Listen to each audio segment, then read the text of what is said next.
Hello, everybody.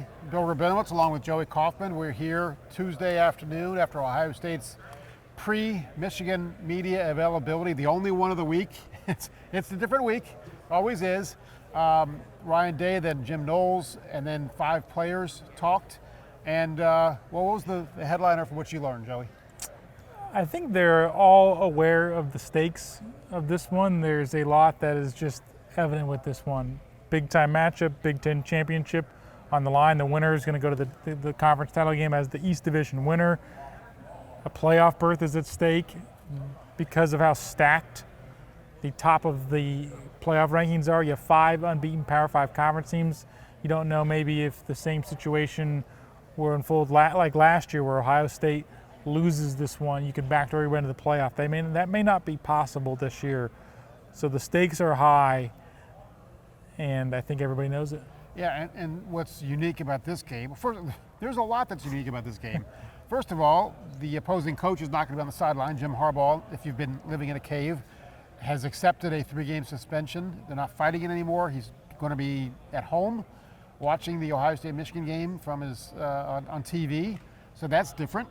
And this is the last time that this game is going to mean everything, because next year the Big Ten goes to a divisionless format.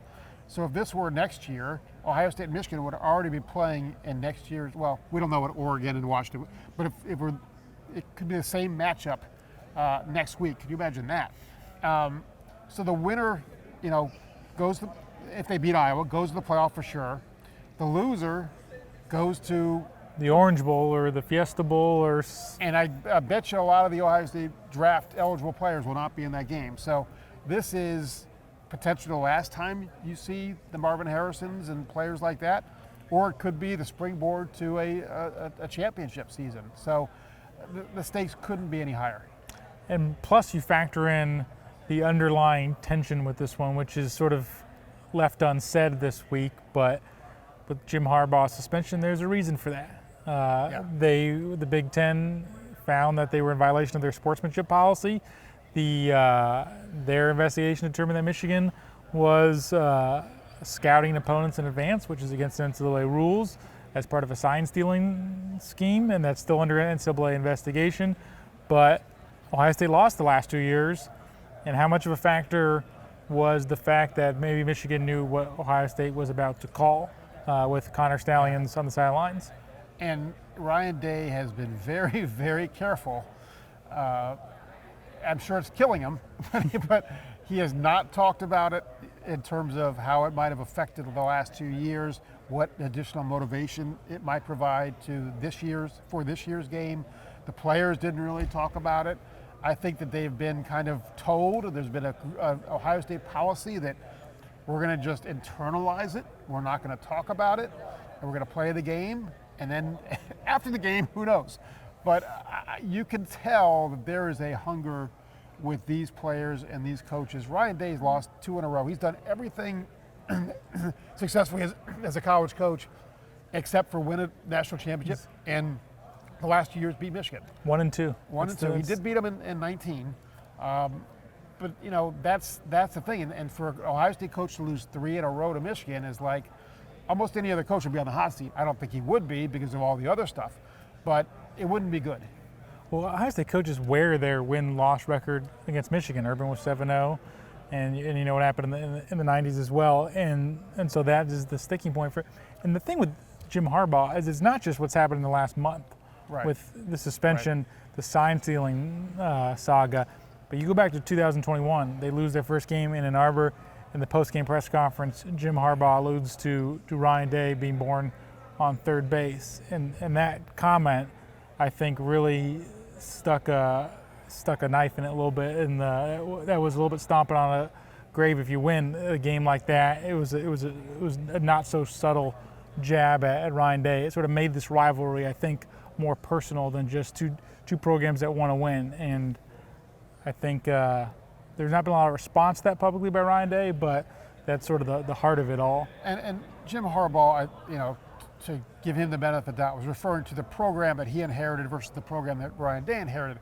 But if you look at their life stories, Jim Harbaugh, the son of a coach, Ryan Day, who had to grow up without a father. I can only imagine how that must have just burned Ryan Day. Again, he has not talked about it, but you wouldn't be human if you didn't think you got a lot of nerve, Jim Harbaugh, and to lose that game and then to lose last year when everyone I think expected Ohio State to win and they give up 5 huge plays, their offense falls apart in the second half. Again, was it because Michigan knew their plays? I don't know, but it just adds to it. I mean, there was such respect with Woody and Bo.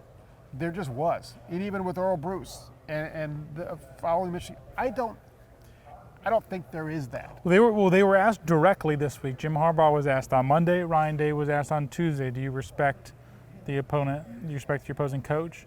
They did not answer that question directly. Jim Harbaugh talked about the preparation for the week. Ryan Day talked about staying focused in the game. So that was a not so subtle slide there. Sometimes you answer a question by not answering a question.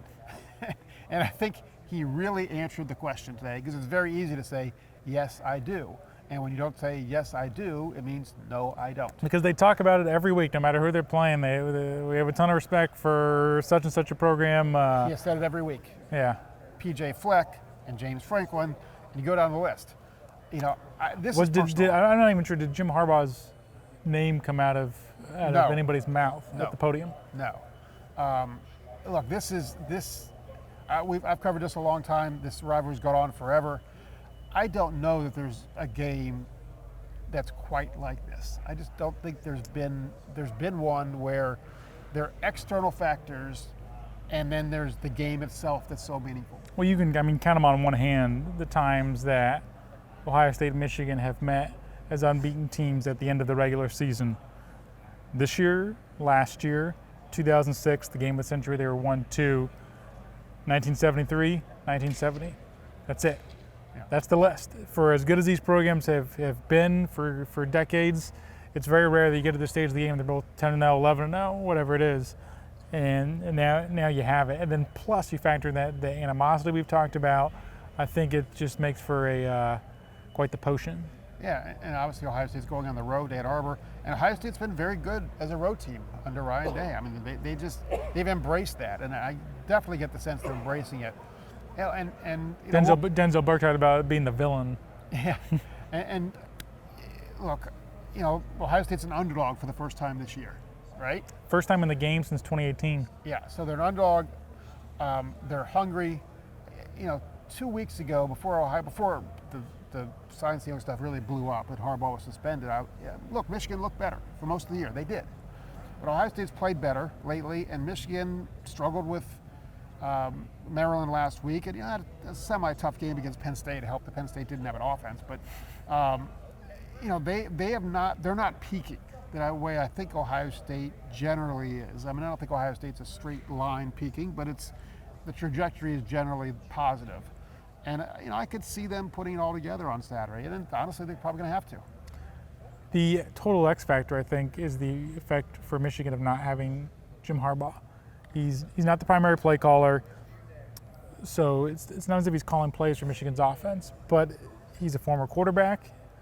He has nurtured quarterbacks in the past. You go back to Stanford when he was the coach there, and they had Andrew Luck and developed him. J.J. McCarthy has not looked quite himself the last 2 weeks with that Harbaugh on the sidelines, and maybe that was due to the level of competition, and he played well against Ohio State last year. But you just don't know until you get to Saturday what type of impact that'll have on your game management and all those sorts of things. Right. Well, we'll do a podcast, I think, later in the week.